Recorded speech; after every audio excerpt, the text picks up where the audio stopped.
नमस्कार। प्रादेशिक समाचार के साथ मैं मुग्धा तिवारी। पहले मुख्य समाचार। भाजपा राष्ट्रीय कार्यकारिणी बैठक के पहले दिन अर्थव्यवस्था और गरीब कल्याण संकल्प उपायों पर किया गया प्रस्ताव पारित। प्रधानमंत्री नरेंद्र मोदी आज बैठक को करेंगे संबोधित। राष्ट्रपति चुनाव की प्रत्याशी द्रौपदी मुर्मू कल झारखंड आएंगी। पक्ष विपक्ष के नेताओं से अपने लिए समर्थन की करेंगी मांग। मुख्यमंत्री हेमंत सोरेन कल धनबाद में लगभग 500 करोड़ रुपए से अधिक की योजनाओं का शिलान्यास तथा उद्घाटन करेंगे।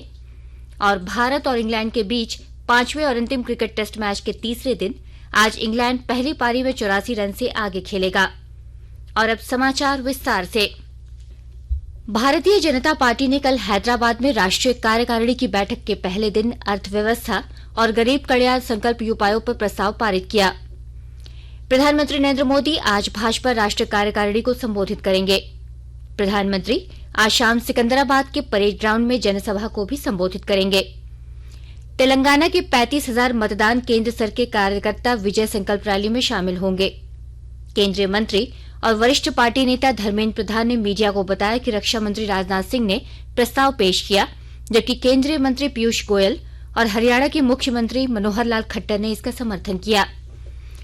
2 दिन की बैठक कल हैदराबाद के इंटरनेशनल कन्वेंशन सेंटर में शुरू हुई। प्रधानमंत्री नरेंद्र मोदी, पार्टी अध्यक्ष जेपी नड्डा, गृह मंत्री अमित शाह और लगभग 20 राज्यों के मुख्यमंत्री और उप मुख्यमंत्री सहित 350 सदस्य बैठक में भाग ले रहे हैं। श्री प्रधान ने कहा कि नेताओं ने युवाओं को सशस्त्र सेनाओं के नियमित कैडर में 4 वर्ष की सेवा का अवसर देने वाली अग्निपथ योजना की सराहना की।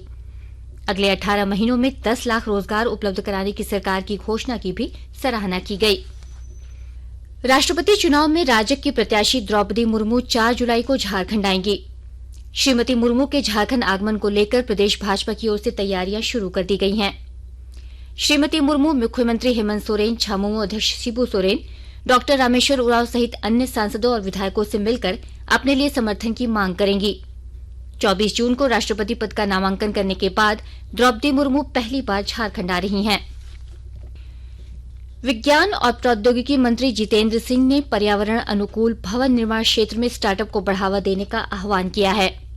उन्होंने कहा कि 2030 तक देश में 500 गीगावाट गैर जीवाश्म ऊर्जा क्षमता हासिल करने का लक्ष्य रखा गया है। जलवायु परिवर्तन की चुनौतियों से निपटने के लिए भारत अमेरिका की संयुक्त पहल सोलर डेकेथलॉन इंडिया पुरस्कार समारोह में उन्होंने ये बात कही। श्री सिंह ने भवन निर्माण उद्यम तथा शिक्षाविदों से भारत की जलवायु के अनुकूल अभिनव और किफायती समाधान खोजने का आग्रह किया। देशव्यापी कोविड टीकाकरण 197 करोड़ 94 लाख की संख्या पार कर गया है। कल 8,84,000 से अधिक टीके लगाए गए। केंद्रीय स्वास्थ्य मंत्रालय के अनुसार 12 से 14 आयु वर्ग के 6 करोड़ से अधिक बच्चों का अब तक टीकाकरण हुआ है। स्वास्थ्य कर्मियों, अग्रिम पंक्ति के कर्मचारियों और 18 वर्ष से अधिक आयु के लोगों की श्रेणियों में 4 करोड़ 67 लाख से अधिक एहतियाती टीके लगाए गए हैं। नीति आयोग ने कोविड महामारी के प्रसार को रोकने और प्रबंधन के लिए आयुष आधारित विभिन्न योजनाओं तथा राज्यों और केंद्र शासित प्रदेशों द्वारा अपनाए गए तरीकों के संग्रह का विमोचन किया। नीति आयोग के सदस्य डॉक्टर वीके पॉल ने कहा कि संग्रह में आयुष के संसाधनों का उपयोग करते हुए कोविड के खिलाफ संघर्ष में देश को मजबूत बनाने के लिए राज्यों और केंद्र शासित प्रदेशों द्वारा अपनाए गए तरीके और जानकारियां दी गई हैं। कौशल विकास और उद्यमिता मंत्रालय ने घोषणा की है कि राष्ट्रीय प्रशिक्षु प्रोत्साहन योजना प्रत्यक्ष लाभ अंतरण डीबीटी योजना का एक हिस्सा होगी। यह सभी प्रशिक्षुओं को प्रत्यक्ष सरकारी लाभ प्रदान करेगी। पहले कंपनियां प्रशिक्षुओं को पूरी राशि का भुगतान करती थी और फिर सरकार से प्रतिपूर्ति की मांग करती थी।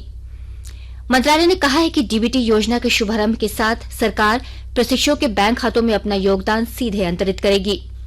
कौशल विकास और उद्यमिता मंत्री धर्मेंद्र प्रधान ने इसकी सराहना की है। रक्षा मंत्रालय ने घोषणा की है कि देश की थल सेना और नौसेना में अग्निपथ योजना के तहत अग्निवीरों की भर्ती के लिए पंजीकरण शुरू हो चुका है। योजना के अंतर्गत थल सेना, नौसेना और वायुसेना में अग्निवीरों की भर्ती 4 साल के लिए होगी। इनमें से 25% तक अग्निवीरों को उनकी योग्यता, इच्छा और फिटनेस के आधार पर नियमित किया जाएगा। शेष 75% अग्निवीर 11 से 12 लाख रुपए के सेवा निधि पैकेज के अधिकारी होंगे। आकाशवाणी के ताजा तरीन समाचारों के लिए आप हमारी वेबसाइट newsonair.com पर लॉग ऑन कर सकते हैं। ताजा समाचार Twitter handle @AIR News Alerts और Facebook page all India radio news पर भी उपलब्ध है। आप प्रादेशिक समाचार एकांश के ट्विटर हैंडल @AIR_News_ और फेसबुक, इंस्टाग्राम पेज तथा YouTube channel AIR news Ranchi पर भी हमारे बुलेटिन सुन सकते हैं। प्रादेशिक समाचार आप आकाशवाणी रांची से सुन रहे हैं और अब पेश है कोरोना से बचाव के कुछ संदेश। कोविड-19 से बचाव और सुरक्षित रहने के 3 उपाय। मास्क लगाएं, 2 गज दूरी है जरूरी, सुरक्षित दूरी रखें, हाथ और मुंह साफ रखें।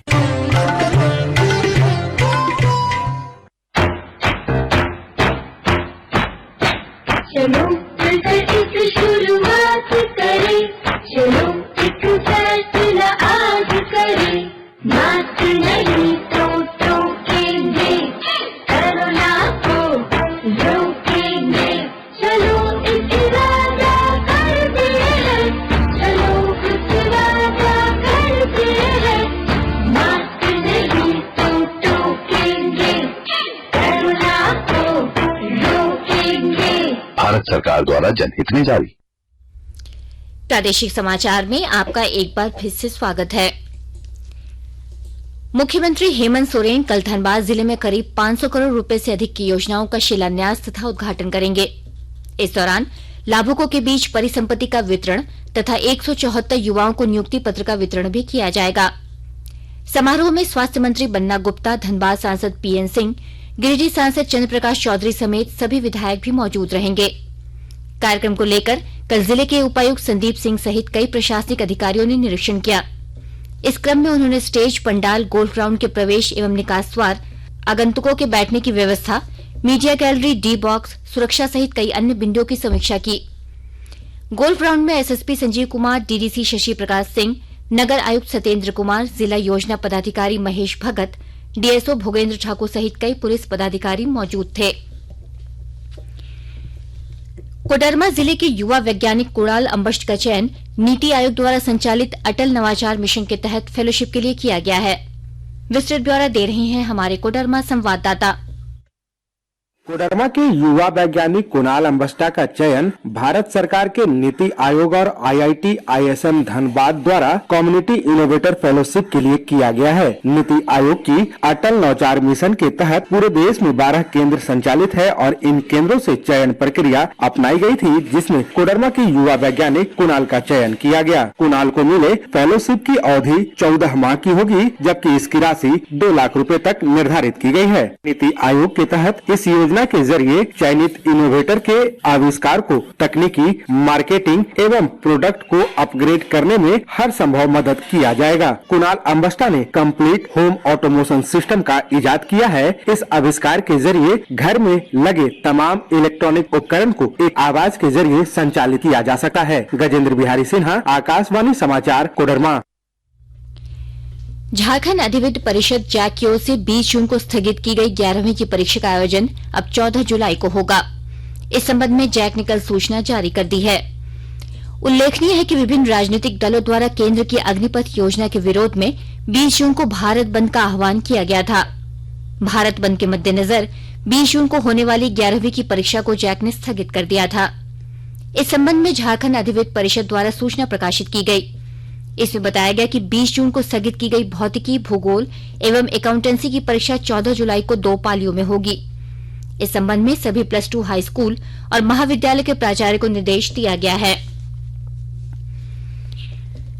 धनबाद जिले के मैथन डैम में कल शाम लगभग 7:30 बजे एक नाविक की डूबने से मौत हो गई। स्थानीय लोगों ने देर रात तक उसे ढूंढने का प्रयास किया, लेकिन अंधेरा हो जाने की वजह से उसका पता नहीं चल सका। 55 वर्षीय नाविक बंगाल के बथानबाड़ी का रहने वाला बताया जा रहा है। धनबाद जिले में बिजली संकट की स्थिति गहराती जा रही है। विस्तृत ब्यौरा दे रहे हैं हमारे धनबाद संवाददाता। धनबाद में बिजली कटौती की समस्या फिलहाल हल होती नहीं नजर आ रही है। कल शहर में 7 से 10 घंटे तो ग्रामीण इलाकों में लगभग 12 घंटे तक बिजली आपूर्ति बाधित रही। बीते दिनों डीवीसी कोडरमा ग्रिड में आई खराबी के बाद से बेपटरी हुई विद्युत आपूर्ति व्यवस्था के खिलाफ अब लोगों का आक्रोश भी खुलकर नजर आ रहा है। बीते दिनों इसके विरोध में बैंक मोड़ चैम्बर ऑफ कॉमर्स के सदस्यों ने काला बिल्ला लगाया, मौन व्रत रखा, तो वहीं कल भूख हड़ताल कर अपनी नाराजगी जताई। इस संबंध में विभाग के कार्यपालक अभियंता शैलेंद्र भूषण तिवारी ने कहा कि समस्या दूर कर ली गई है, लेकिन अभी लगातार हो रही बारिश के कारण भी बिजली आपूर्ति बाधित की जा रही है। वहीं उन्होंने बताया कि आज मेंटेनेंस की वजह से गणेशपुर 1, 2 और गोधर 1 फीडर में डीवीसी पुट की गिरफ्त आपूर्ति नहीं की जाएगी। दीपक, आकाशवाणी समाचार, धनबाद। देवघर जिले में इस बार श्रावणी मेले के दौरान काफी संख्या में श्रद्धालुओं के आने की संभावना है। इसे लेकर प्रशासन की ओर से तैयारियां की जा रही हैं। इसके तहत कल पुलिस अधीक्षक और अन्य पुलिस पदाधिकारियों ने क्यू कॉम्प्लेक्स से लेकर कुमैट स्टेडियम तक करीब 14 किलोमीटर लंबे रूट लाइन का निरीक्षण किया। निरीक्षण के क्रम में पुलिस अधीक्षक ने मानसरोवर तट, चिल्ड्रन पार्क चौक, हदहदिया पुल चौक, सरकार भवन चौक, परमेश्वर दयाल रोड, आरओबी के नीचे सिंधवा चौक, चांदजोरी चौक, नंदन पहाड़ तालाब के उत्तरी व पश्चिमी किनारे पर रेलवे लाइन अंडरपास के पास, खरबारी चौक से चमारीडीह होते हुए कुमैठा स्टेडियम तक विशेष व्यवस्था करने का निर्देश दिया। बर्मिंघम में भारत के साथ 5वें और अंतिम क्रिकेट टेस्ट मैच के तीसरे दिन आज इंग्लैंड पहली पारी में 5 विकेट पर 84 रन से आगे खेलना शुरू करेगा। कल दूसरे दिन का खेल समाप्त होने तक जॉनी बेयरस्टो 12 रन और बेन स्टोक्स बिना खाता खोले क्रीज पर मौजूद थे। वर्षा से बाधित मैच में कप्तान जसप्रीत बुमराह ने 3 खिलाड़ियों को आउट किया। मोहम्मद शमी और मोहम्मद सिराज ने एक विकेट लिया। इससे पहले भारत ने दूसरे दिन 7 विकेट पर 338 रन से आगे खेलना शुरू किया।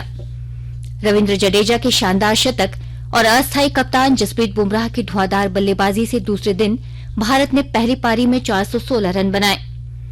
ऋषभ पंत ने 146 और रविंद्र जडेजा ने 104 रन का योगदान दिया। बुमराह ने केवल 16 गेंदों में नाबाद 31 रन की पारी खेली, जिसमें 4 चौके और 2 छक्के शामिल थे। बुमराह ने स्टुअर्ट ब्रॉड के 1 ओवर में रिकॉर्ड 35 रन बनाए। कजाकिस्तान की राजधानी नूर सुल्तान में एलोटा कप में भारतीय मुक्केबाज कलाइवानी श्रीनिवासन ने एक तरफा जीत के साथ फाइनल में प्रवेश कर लिया है, जबकि कुलदीप कुमार ने सेमीफाइनल में जगह बना ली। महिलाओं के 48 किलोग्राम वर्ग के सेमीफाइनल मुकाबले में कलाइवानी ने उज्बेकिस्तान की फरजाना फोजिलोवा के विरुद्ध शानदार प्रदर्शन किया, जबकि प्रतियोगिता के चौथे दिन कुलदीप ने भारत को विजयी शुरुआत दिलाई।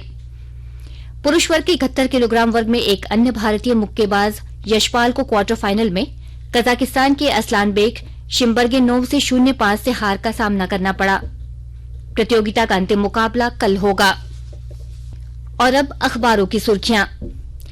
राज्य से प्रकाशित होने वाले लगभग सभी अखबारों ने कल राष्ट्रपति चुनाव को लेकर पूर्व राज्यपाल द्रौपदी मुर्मू के झारखंड आने की खबर को प्रमुखता से प्रकाशित किया है।